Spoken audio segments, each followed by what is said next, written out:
E aí galera, Charles aqui mais uma vez no canal Estudos Bíblia Sagrada, continuando assim o estudo do Evangelho de João. A gente está no capítulo 15, né? Foi do capítulo 15, né? Do versículo 1 até o versículo 17, que a gente falou um pouco, né? Que Jesus está aqui preparando os discípulos, né? Pelo aquilo que viria. E não só isso, mas também lembrando eles daquilo que ele já tinha falado, né? E que tudo está no controle de Deus, o Pai dele. Tudo está conforme está escrito e profetizado nos profetas, né? E tudo tem que se cumprir, né? E ele tem que ir, né? Porque é necessário isso, Cristo ir. Para que Cristo for, né, venha o Espírito de Deus e assim continue o ministério de Deus, a vontade do Senhor, né? E as pessoas possam ser salvas, né? E eles tinham que ficar alegres com isso, né? Então é necessário, né? E eles têm que entender que tudo isso tem que acontecer, certo? E que eles não vão ficar sozinhos, né? E Deus vai mandar o Consolador, um Espírito que vai estar com eles, né? É o mesmo Espírito que nos dá a união, né? Com Cristo e com o Pai, né? Que nos dá unidade, né? Ele vai falar um pouco sobre isso lá no capítulo 17, na oração dele, né? Não só pelos discípulos, mas aqueles discípulos que viriam, né? Através da mensagem dos apóstolos. Mas aqui ele continua ainda encorajando os discípulos, consolando eles, né? Exortando eles, né? Para que eles fiquem firmes, porque vai ser bem difícil, né? Mas que Cristo está com eles, o Pai está com eles, mas que eles vão ter que passar por isso, né? E seguir o exemplo de Cristo, né? Que vai ser dias difíceis, Cristo vai aparecer mais um pouco com eles, né? Depois ele vai ir, mas que tudo isso é necessário e eles têm que seguir os passos dele, e que assim, sendo assim, não só ele vai estar com eles, mas também o Pai dele, que é essa união, essa espiritual, essa comunhão que nos dá espiritualmente, que somente através de Cristo a gente tem com o Pai. E Cristo, ele relata bastante, e ele é bem Cristo, ele sempre falou, ele sempre foi bem sincero. A gente já viu isso no capítulo 14, ele sempre falando as coisas, sempre sendo sincero, falando sempre a verdade, não ocultando nada, sempre sendo bem realista com aqueles que iam aceitar, né, aquilo que Deus está oferecendo por intermédio de Cristo, que é carregar a sua cruz e seguir o Senhor, servir a Ele. Vai ser difícil, vai ter provações, e isso é necessário porque você vai ter que santificar a sua vida. Vai ser não só uma luta com você mesmo, vai ser uma luta com a sua família, vai ser uma luta no seu trabalho, vai ser uma luta no mundo onde você vive, na sociedade, e isso vai acontecer, não tem como fugir disso. Cristo foi o maior exemplo disso. Então quem segue Cristo como discípulo não tem como ser maior que o Senhor e não passar pelas coisas, não, né? Aquele que segue o Senhor, é discípulo do Senhor, ele segue os mesmos passos e as mesmas coisas vão acontecer, e ele vai falar um pouco sobre isso agora, tá? Então eu falei isso para que a gente possa entrar um pouco, né, com essa mentalidade já daquilo que a gente já estudou, e continuando nessa mesma visão, essa mesma ideia, né, que Cristo está passando ali antes de ser traído, antes de ser preso, morto, né, e depois ressuscitado, para a gente poder continuar, né, com isso fresco na nossa mente, enfim, tá? Só lembrando, não deixe de se inscrever no canal, não deixe de compartilhar também o estudo, não deixe de dar o seu ok, seu gostei ou não gostei, né, da sua opinião. Isso é muito importante, né, para o canal, para as pessoas também que vão ver o vídeo, é importante. Então isso tudo é para que o canal cresça, para que o canal, as pessoas possam participar, todo mundo possa dar a sua opinião, possa dar a sua visão, e a gente venha sempre estar no caminho da verdade, né, que é a palavra do Senhor. Tá bom? Então vamos lá. Então a gente viu esse momento de Cristo, né, com os discípulos ainda, né? A gente viu que eles estão ainda nesse contexto de conversa entre eles, de exortação, né? Que ainda estão ainda conversando, né, sobre o momento que se viria, né? E que Cristo falou bastante dessa comunhão com Ele, que você só tem através da obediência.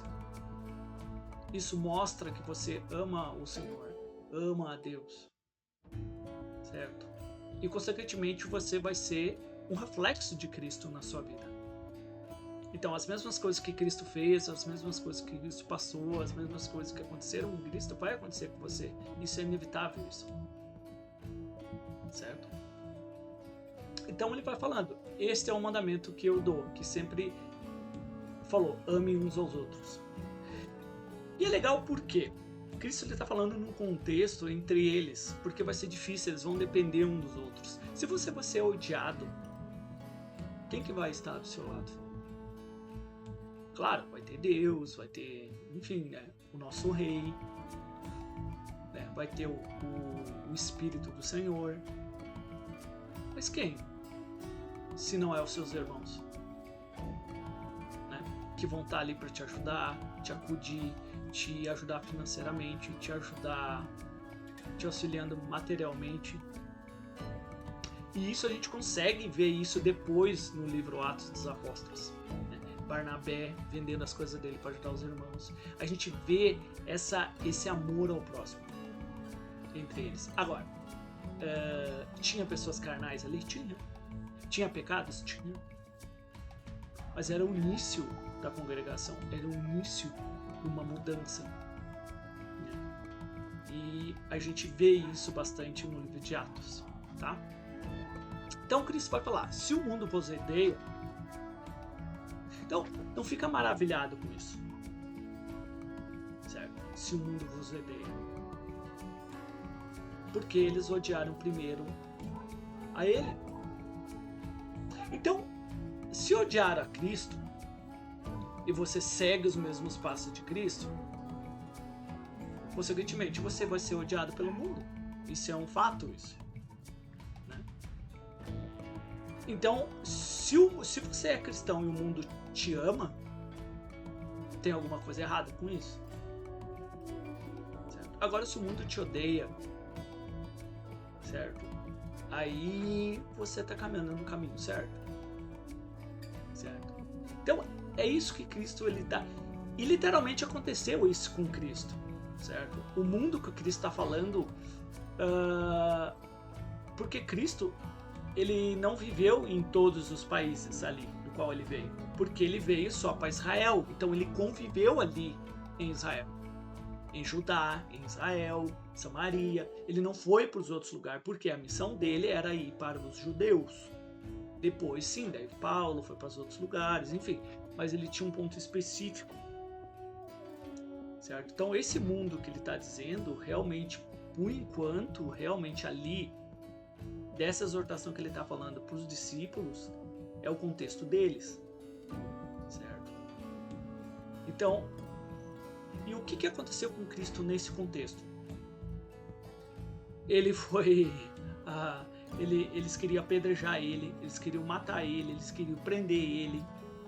E isso toda a sociedade judaica, aonde quer que ele fosse, em Samaria, na Galileia, na Judéia. Então, se você é discípulo dele, e você acha que você vivendo nesse contexto não vai acontecer isso contigo, então tem alguma coisa errada. E é mais ou menos isso que Cristo está falando, para que eles se preparassem, porque não ia ser diferente com eles. Tipo assim, agora eu vou embora e tudo vai se normalizar, mas nada vai acontecer, tá tudo certo. Não é verdade isso. Certo? E isso a gente consegue ver em Atos dos Apóstolos, a gente consegue ver as cartas de Paulo, a gente consegue ver na primeira epístola de Pedro, na segunda, a carta aos Hebreus, e principalmente o Apocalipse. Tá? Então, se o mundo vos odeia, tenha em mente que ele antes me odiou. Se vocês pertencessem ao mundo, o que ia acontecer? Você ia ser perseguido? Você ia ser odiado? Você ia ser blasfemado? Você ia ser apedrejado? Você ia ser crucificado? Não, não ia acontecer. Claro, se você é um criminoso, um bandido, até a carta de 1 Pedro vai falar sobre isso, em questão de sofrimento, de perseguição, né? E é legal vocês olharem, estudarem, né, a carta de 1 Pedro, né?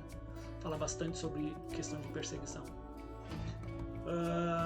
Então, isso não é uma novidade, você sendo cristão, ser perseguido, ser morto, ser apedrejado, ser cuspido, ser mal falado. Não tem nada de novo nisso.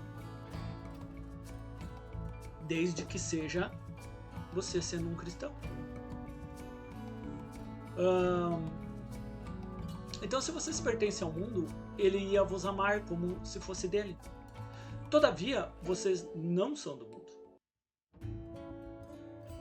Mas eu vos escolhi. Tirando-os do mundo. Por isso, o mundo vos odeia. Porque vocês não fazem parte mais dele, estando comigo.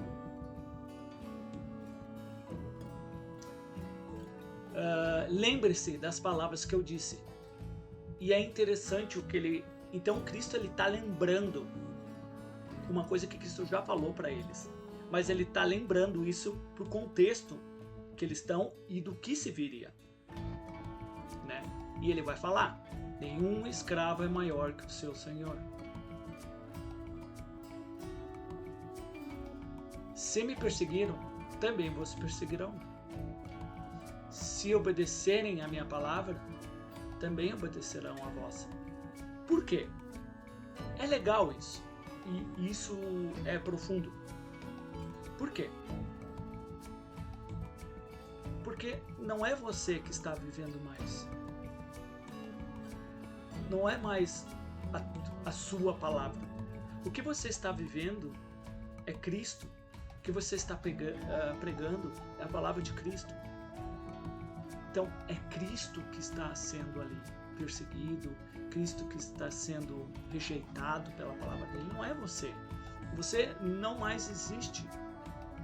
E é legal que, entendendo isso, a gente consegue entender o que Paulo bastante falava. Ele falava: não é a mim que vocês não estão escutando, não é a mim que vocês estão rejeitando, não é a mim que vocês estão perseguindo, é a Cristo. E é legal por quê? Porque Paulo não era mais Paulo que vivia, era Cristo. Não era Paulo que pregava a Paulo, de Paulo, não, era de Cristo. Então é legal isso, não tem como tu escapar disso, entende? E é isso que Jesus está dizendo, né? E as pessoas vão obedecer a sua palavra, porque a mesma palavra que Cristo pregou é a palavra de Deus, a mesma palavra que você vai pregar é a palavra de Cristo e a palavra de Deus, certo? Vão vos tratar assim por causa do quê? Do meu nome. Por quê? Porque não é mais você que vive, não é mais a respeito das tuas ideias, das tuas opiniões que você prega. Não é nada teu mais. É tudo envolve o Senhor. Né? Como o próprio Senhor apareceu para Saulo lá, né? E disse: por que me persegue, Saulo? Tipo assim, como assim te persegue? Eu nunca te vi, vamos supor, né? Nunca persegui você, nunca te... Você perseguia os cristãos, você perseguia a igreja. E é legal que vai ser isso que vai ser julgado no fim dos tempos. Que vai ser lá naquela separação que Cristo faz, né? Entre os... eu acho que é as ovelhas e os cabritos, alguma coisa assim. É dois animais distintos, né? As minhas ovelhas me deram o que comer, me vestiram, né? E aí ele fala: aonde que a gente viu o Senhor? Aonde que a gente deu o comer? E é interessante que isso significa até pessoas que nunca viram Cristo. Tipo assim, como assim eu vi o Senhor? Eu não te conheço, eu nunca vi o Senhor, eu nunca te alimentei.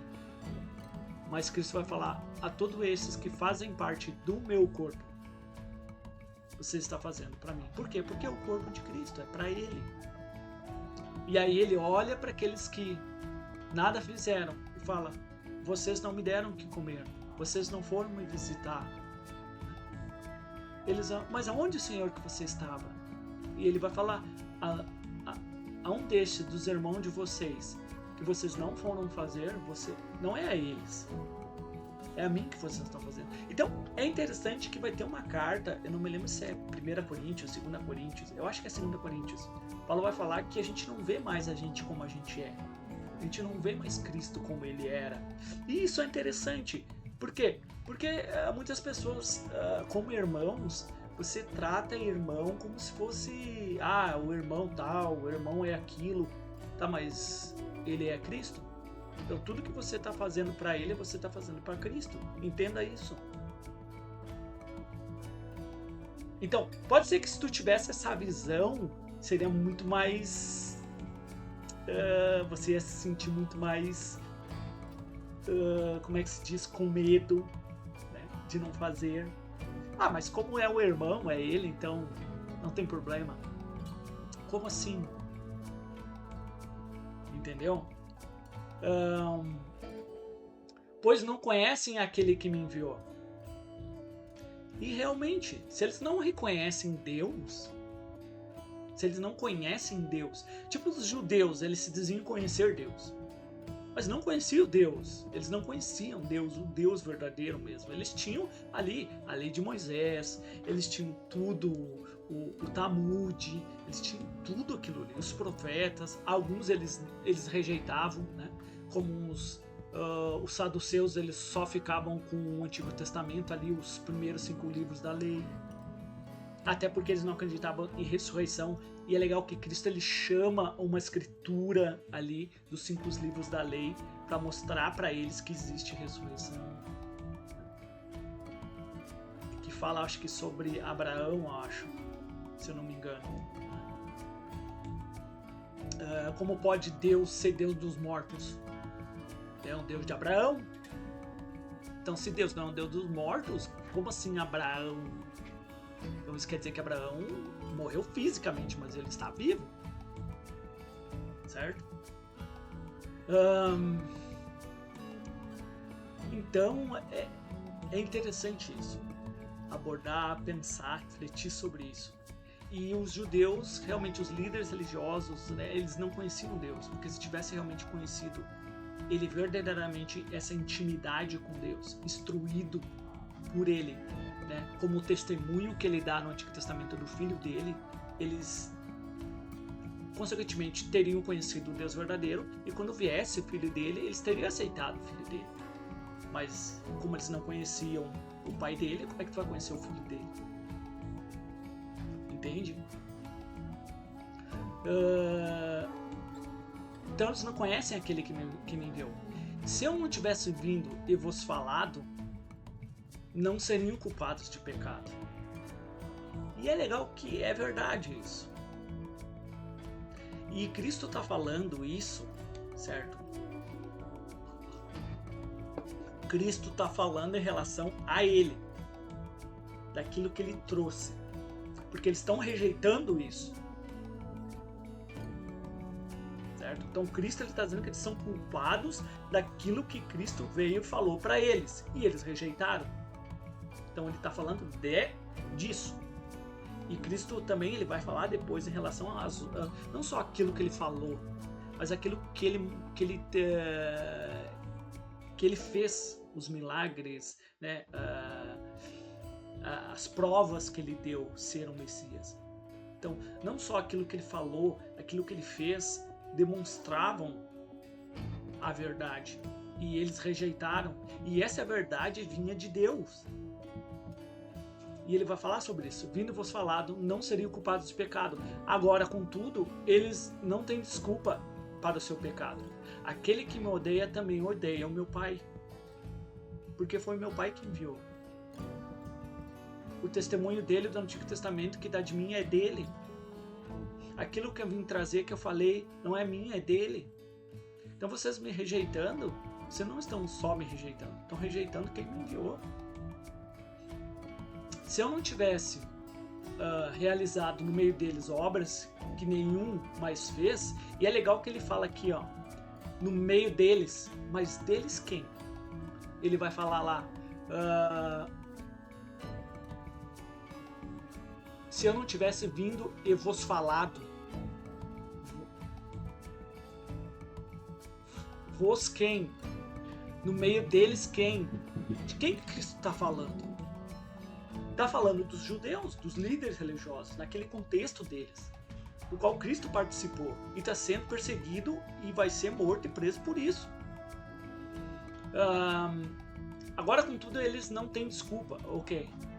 Se eu não tivesse realizado no meio deles obras que ninguém mais fez, eles não seriam assim culpados de pecado.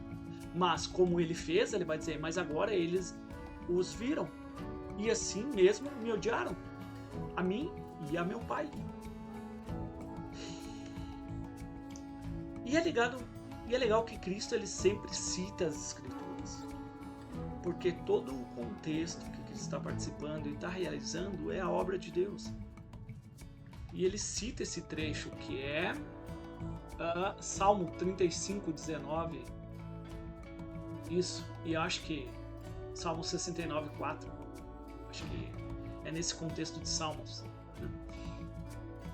Mas isso aconteceu para que se cumprisse aquilo que está escrito. Eles odiaram-me sem razão. Consequentemente, sem razão. E a gente sabe por que eles odiaram Cristo. A gente sabe por que eles crucificaram Cristo. Tudo por inveja. Inveja. Porque eles tinham o quê? O que os líderes religiosos, o que a elite religiosa tinha? Status, fama, posição, dinheiro na sociedade, no governo. E o que Cristo veio com o povo? Tirou tudo isso, acabou. Tanto os judeus com os líderes religiosos, quanto Roma com eles. E aí eles tiveram inveja. E foi isso que aconteceu. Né? Quando vier, porém, né, o conselheiro, que eu vos enviarei o quê? Da parte do Pai, porque ele pertence, provém de quem? Do Pai. E é legal que esse provém, a palavra, se tu ler, né, a palavra no grego ali, enfim, né, não é provém como se fosse uma pessoa. É provém, é sair dele. Certo? Como pessoas dizem, essa aí é a terceira pessoa da Trindade. É o Espírito. Não. Esse Espírito do Santo, que é o Espírito que provém do Pai, vem dele. Provém dele. O que é provém?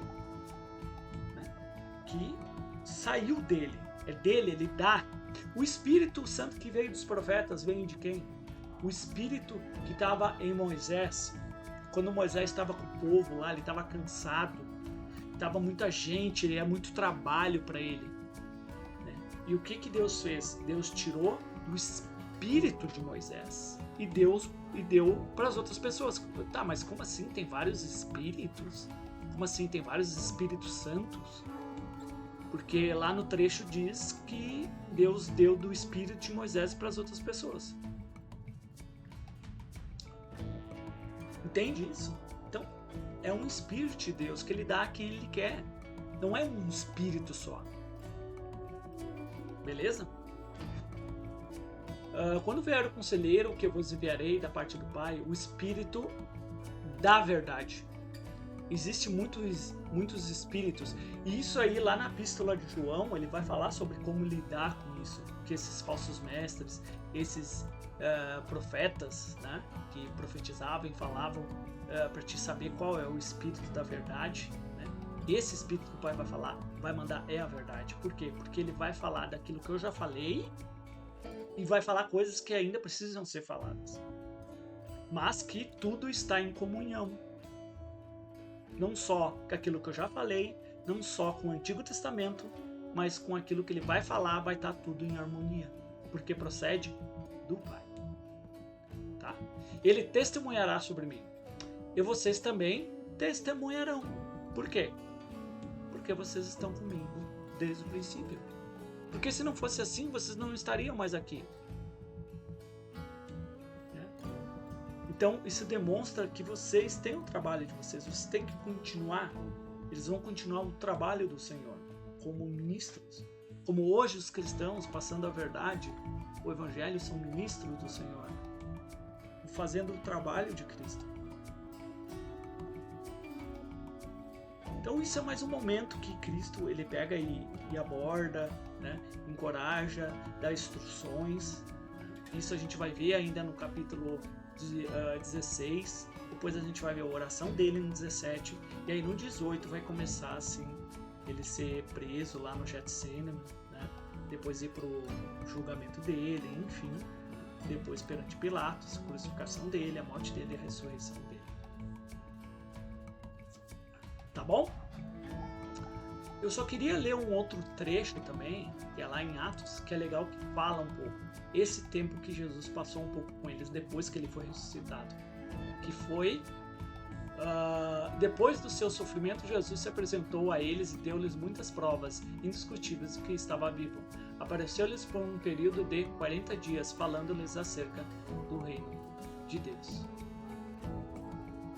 Tá bom? Espero que vocês tenham gostado do livro, né? Continuem aí estudando, né? Se aprofundando na palavra do Senhor, sendo santificado por ela, né? Que é o único meio que a gente tem de ser santificado é pela palavra do Senhor, e assim participantes da natureza divina de Deus, e assim caminhando os mesmos passos do nosso Senhor Yahushua.